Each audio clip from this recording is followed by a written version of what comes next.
नमस्कार, मेरा नाम ज्ञानेश्वर है और आप देख रहे हैं लाइव सिटीज।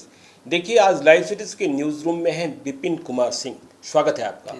विपिन कुमार सिंह की पहचान ऐसी, इन्हें आप डॉक्टर गुरु कह सकते हैं, मतलब डॉक्टरों के गुरु। गोल इंस्टीट्यूट का नाम तो आपने सुना ही होगा। 1997 में गोल इंस्टीट्यूट की स्थापना की विपिन कुमार सिंह जी ने, और अब तक इन्होंने 14,000 डॉक्टर बनाए हैं, मतलब 14,000 डॉक्टर तैयार किए हैं। बिहार को अपनी कर्म भूमि माना, बिहार को सबसे अधिक प्रोत्साहित किया, उन बच्चों को भी डॉक्टर बनाया जिनके घर में 2 जून की रोटी भी मुश्किल थी। और आज देश का कोई ऐसा अस्पताल नहीं होगा, दुनिया के भी कई शहर हैं जहां विपिन कुमार सिंह जी के छात्र डॉक्टर के रूप में नियुक्त होंगे। बहुत बहुत स्वागत है आपका। Thank you. विपिन जी, देखिए, आपने जो बनाया और आप लगातार सेवा कर रहे हैं, लेकिन अभी जो स्थितियां हैं बहुत ही विकट हैं, और आपको भी लग रहा होगा कि आपके बच्चे इस महामारी में फंस गए हैं। जिन्हें और पढ़ना चाहिए था वे कम पढ़वा रहे हैं, उनकी चुनौतियां गंभीर होती जा रही हैं। तो कोरोना से जिंदगी भी बचानी है, पढ़ाई भी जारी रखनी है, डॉक्टर भी बनना है, और ये डॉक्टर ही हैं जो हमें और आपको बचाते हैं। तो महामारी में आप अपने बच्चों को, जो बच्चे कहीं गांव में फंसे हैं, शहर में फंसे हैं, बाहर नहीं निकल पा रहे हैं, उनको क्या सलाह देना चाहते हैं? पहले तो धन्यवाद मैं देना चाहूँगा आपको, लाइव सिटी को, कि आपने मुझे मौका दिया अपनी बातों को रखने के लिए। एक्चुअली सचमुच में ये जो पैंडेमिक है, ये छात्रों के लिए एक बहुत बड़ी चुनौती, बल्कि कहा जाए तो पूरे विश्व के लिए बहुत बड़ी चुनौती बनकर उभरा है।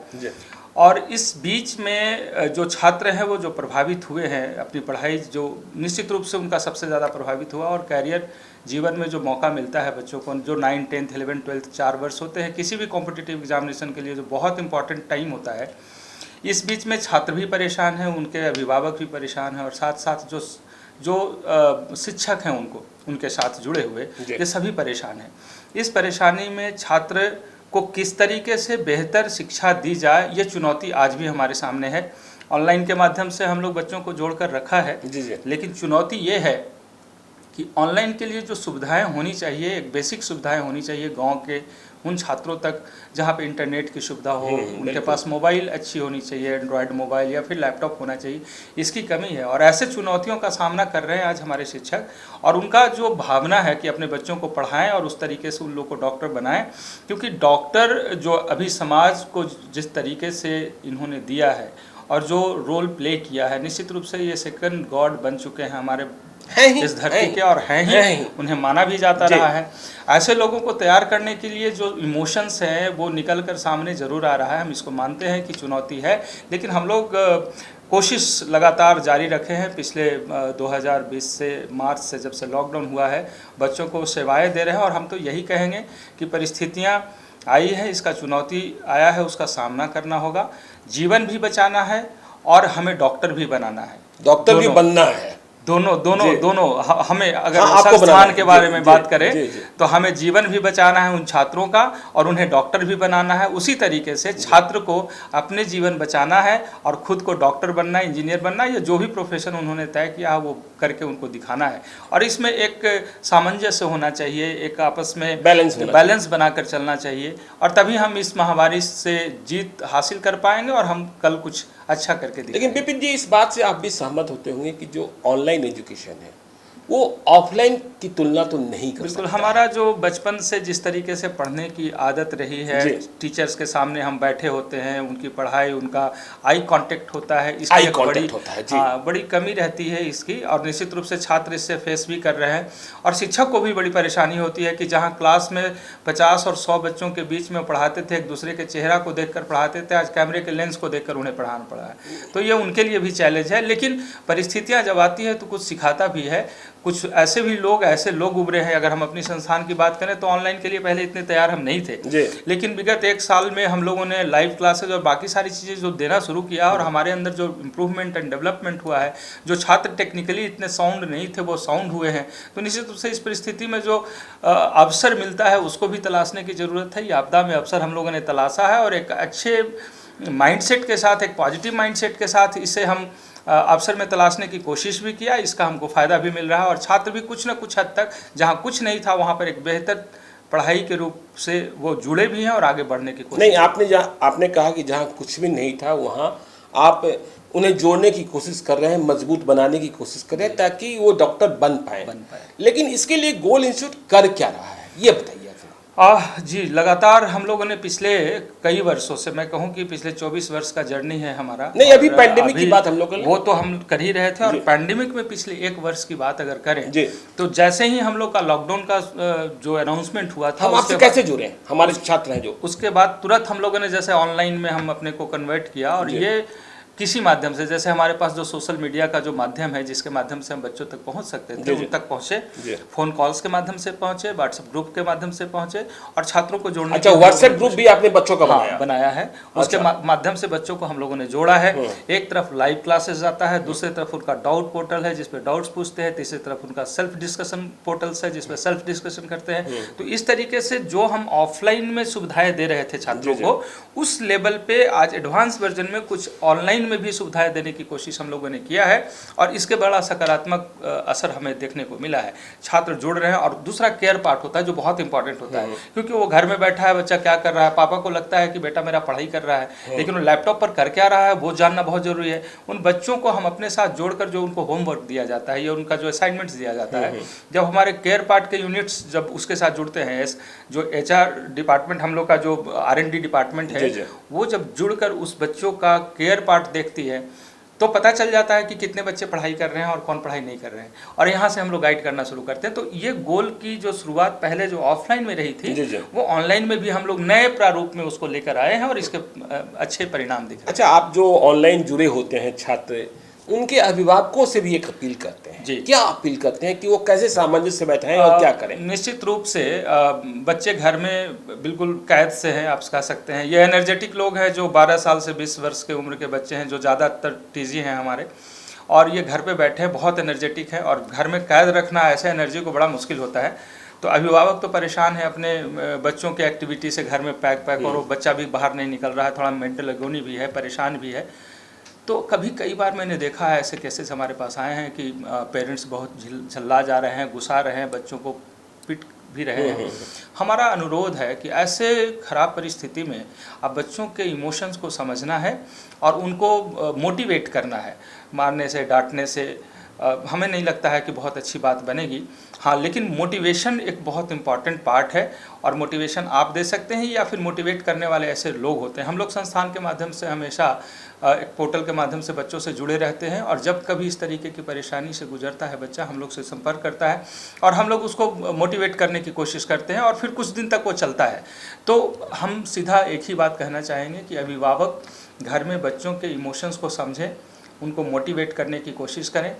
जो एक्सपेक्टेशन आपने उनसे रखा है, वो परिस्थितियाँ अभी पूर्ण रूप से सपोर्ट नहीं कर रही है, लेकिन फिर भी थोड़ा पेशेंस के साथ, मतलब ये कहना चाहते हैं कि इम्यूनिटी के साथ साथ मोरल को भी बूस्ट अप किया जाए, तो बिल्कुल एक अच्छे अभिभावकों की जिम्मेवारी है। बिल्कुल जिम्मेवारी। लेकिन अभी एक और बात है, देखिए 12वीं की परीक्षा तो रद्द हो गई जी, लेकिन इसके बाद इंजीनियरिंग या डॉक्टर जिस माध्यम से छात्र चुने जाते हैं कि ये लड़का इंजीनियर बनेगा, IIT जाएगा, या ये लड़का डॉक्टर बनेगा, फला इंस्टीट्यूट में जाएगा, फला मेडिकल कॉलेज में आएगा, क्या आपको लगता है कि परीक्षा हो पाएगी, या फिर जितना कम समय रह गया है उतने कम समय में कौन सा रास्ता हम अख्तियार करें कि बच्चे अपना कैरियर बिल्कुल मजबूत कर लें और जंग जीत लें? जी, ये बहुत अच्छा क्वेश्चन है, क्योंकि जिस तरीके से 10th और 12th के साथ रिजल्ट्स का परिणाम सामने आ रहा है, तो लोगों का कयास है कि शायद मेडिकल या इंजीनियरिंग कॉम्पिटिटिव एग्जामिनेशन को भी इसी कहीं रूप में डाला ना जा सके। लेकिन मैं आपको बता दूं कि ये कॉम्पिटिटिव एग्जामिनेशन है। 16 लाख स्टूडेंट्स होते हैं जो मेडिकल के लिए कंपटीशन में भाग लेते हैं।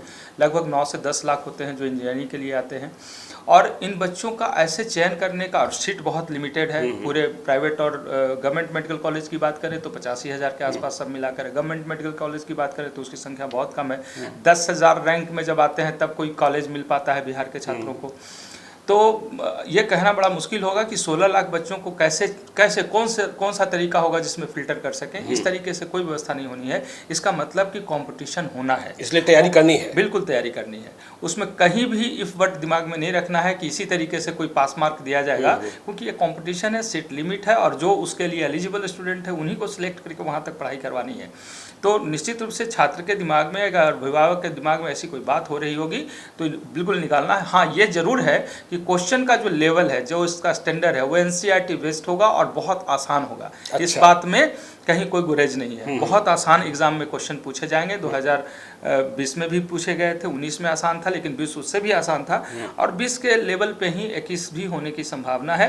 तो आसान क्वेश्चन पूछा जाएगा, लेकिन एग्जाम होगा और एग्जाम के थ्रू ही चयन की प्रक्रिया जो होती है वो किया जाएगा, और तभी मेडिकल या इंजीनियरिंग कॉलेज में। चलिए, आपने एक बड़ी बात बता दी छात्रों के लिए। इससे बड़ी सहूलियत की खबर क्या होगी कि जो क्वेश्चंस पूछे जाएंगे वो थोड़े आसान होंगे, लेकिन इस आसानी के चक्कर में अपनी तैयारी को आसान नहीं करना है, नहीं करना है, क्योंकि कंपटीशन है। हाँ। आप 16 लाख बच्चों से निकलकर 10,000 के अंदर आना चाहते हैं, तो निश्चित रूप से उसमें बेस्ट परफॉर्मेंस तो आपको देना पड़ेगा। छात्र कभी परेशान इसलिए होते हैं क्योंकि जिस स्तर का क्वेश्चन उनसे सॉल्व नहीं होता है, तब वो टीचर को ढूंढते हैं, टीचर उनके पास होते नहीं हैं। वैसे में उनको लगता है कि अब हमारी पढ़ाई कैसे होगी। उन बच्चों के लिए खासकर मैं ये लाइन कोट किया था कि क्वेश्चन आसान पूछा जाएगा। अगर आप चाहें तो घर में अपनी पढ़ाई को दुरुस्त करें, NCERT को कई बार रिवीजन करें, क्वेश्चंस की प्रैक्टिस ज़्यादा से ज़्यादा करें, और ऐसे करने से आप आसान क्वेश्चन को आराम से घर पे सॉल्व कर सकते हैं। डाउट पोर्टल वगैरह के साथ जुड़े रहें। बहुत ज़्यादा टीचर के पास भागने की अगर आवश्यकता भी पड़ रही है तो उससे बचें, क्योंकि आप जा नहीं सकते बाहर और परेशान होंगे बिना मतलब का। तो ऐसे कंडीशन में अपने पे भरोसा कर अपने ही बुक्स में कई बार रिवीजन करेंगे तो आसान क्वेश्चन के लिए टीचर की जरूरत नहीं पड़ेगी और आप अच्छा कर सकते हैं। चलिए, हम बिहार के उन छात्रों की भी बात कर लें जो गोल से नहीं जुड़े होंगे जी, लेकिन विपिन कुमार सिंह एक बड़ा नाम है और जिनके बारे में लोग जानते हैं कि जो उनके पास आ गया डॉक्टर बनने की संभावना तो हो ही जाती है, कोशिश होती है। चलिए, तो कोई ऐसा छात्र, अभी सब लोग घर पर हैं, आपका आशीर्वाद लेना चाहे, आपसे गुरु मंत्र लेना चाहे, तो कोई जरिया है जिससे आप उन्हें एक दिन के लिए ही सही कोई ऐसा फोरम भी बनाइए जिसमें आप उन्हें संबोधित करें ताकि वो आपको इंस्पायर करते हैं। जी, हमने एक तो अपना गोल का जो ऐप है उसके माध्यम से ऐसे सेमिनार्स लेते हैं और इसमें बच्चों को हम लोग गाइड करते हैं। पढ़ने का सारा वो रहस्य जो पिछले 24 वर्षों में छात्रों को सिखाते हुए हमने सीखा है, मैंने छात्रों से ही सीखा है। हाँ, ठीक है। तो छात्रों से सिखाते हुए जो सीखा है वो बच्चों को हम शेयर करते हैं, और कुछ ऐसे जूम का साइट है उसके थ्रू भी हम लोग बच्चों का मीटिंग हम लोग लेते रहते हैं। तो वो मीटिंग अगर ज्वाइन आप करते हैं तो आपको पता चलेगा कि किस तरीके से पढ़ाई करने का एक बहुत प्लान्ड रूटीन होना चाहिए आपका, और तरीका होना चाहिए। जैसे हमने कहा क्वेश्चन आसान पूछा जाएगा, तो क्वेश्चन आसान 16 लाख बच्चों के लिए पूछा जाएगा और उनमें से 10,000 के अंदर आना है। तो कंपटीशन का दो स्वरूप होता है, नॉलेज गेन करना और उस नॉलेज को 3 घंटे में एग्जीक्यूट करना, ये दूसरा होता है। ये दोनों में बैलेंस जब तक आप बनाकर नहीं चलेंगे, आप बहुत ज्ञानी होने के बाद भी रिजल्ट तक नहीं पहुंच पाएंगे। तो ये सारे रहस्य उसके माध्यम से हम लोग जूम के माध्यम से या फिर हम अपने पोर्टल के माध्यम से छात्रों को सेमिनार के माध्यम से ये हमेशा बताते रहते हैं। एक तो ये तरीका है कि विस्तार में जानना होगा, उस पर आए आप। चूँकि यहाँ पे बहुत छोटा सा इंटरव्यू है हमारा, तो बहुत सारी चीज़ें हम नहीं कर सकते हैं, लेकिन एक पार्ट मैं आपको ज़रूर बताऊं कि चूँकि बहुत अच्छे क्वेश्चन आपने उन बच्चों के लिए डाला है जो हमसे नहीं जुड़े हैं या कुछ आपके माध्यम से जुड़कर हम लोगों से कुछ जानना चाहते हैं, तो 3-4 मंत्र मैं आपको बताना चाहूँगा। पहला, 98, अगर मेडिकल की बात करें तो 98 चैप्टर्स हैं, वो सारे चैप्टर्स को कैटेगराइज कर लीजिए। ए लेवल, बी लेवल और सी लेवल में कैटेगरी में डिवाइड कर लें, चूँकि जो आसान है उसको ए लेवल में, जो मीडियोकर है बी, और जो टफ है उसको सी लेवल में। और सिस्टमेटिक तरीके से सारे चैप्टर्स के लिए टाइम बनाकर उसका रिवीजन करने की आवश्यकता है। रिवीजन जो करें उसमें रेट्रो प्रोसेस कहलाता है, मतलब पहले क्वेश्चन सॉल्व करके और जो क्वेश्चन गलत होता है, जो कन्फ्यूजन होता है, ऐसे क्वेश्चन को थ्योरी से क्लियर करने की ज़रूरत है।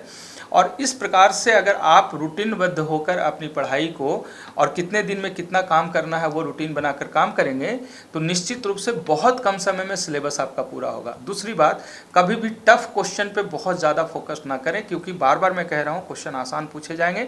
आसान क्वेश्चन अगर आप बनाने की प्रैक्टिस करते हैं तो कम समय में ज़्यादा चैप्टर को आप कवर कर सकते हैं।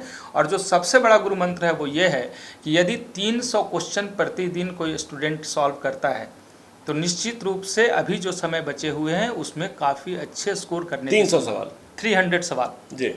लेकिन जब भी सवाल बनाएं तो ऑनेस्ट होकर बनाएं, बहुत ईमानदारी से बनाएं।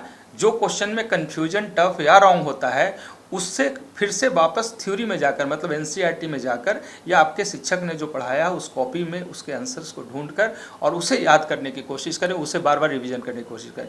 ये इतना बढ़िया तरीका है कि एक साधारण स्टूडेंट भी 2.5 से 3 महीने में तैयारी कर बहुत अच्छे रिजल्ट तक पहुँच सकता है। बहुत अच्छा टिप्स दिया आपने, मेरी शुभकामनाएं हैं, क्योंकि बिहार को और अधिक डॉक्टरों की जरूरत है। कोशिश हमारी है कि क्योंकि इस बार जिस तरीके से पेंडेमिक में डॉक्टर की जरूरत पड़ी है, हर व्यक्ति एक डॉक्टर को भगवान के रूप में ही हाथ जोड़कर खड़े थे। बिल्कुल। और अभी बहुत डॉक्टर की जरूरत है, बिहार को बहुत तो डॉक्टर विशेष हम लोग को बनाना है। है। और आप जैसे लोगों का सहयोग हमेशा बिल्कुल हमारी शुभकामनाएं साथ है, हमारा समर्थन साथ है कि आप बिहार की सेवा करते रहें, हम आपके साथ आगे भी जुड़े रहेंगे। तो आज के लिए इतना ही। आप देखते रहिए लाइव सिटीज को। यदि अब तक आपने हमारे यूट्यूब चैनल को सब्सक्राइब नहीं किया है तो जरूर कर लीजिएगा, और यदि इस वीडियो को फेसबुक के माध्यम से देखें तो पेज को लाइक कीजिएगा, ट्विटर पर भी हमें फॉलो कीजिए। धन्यवाद।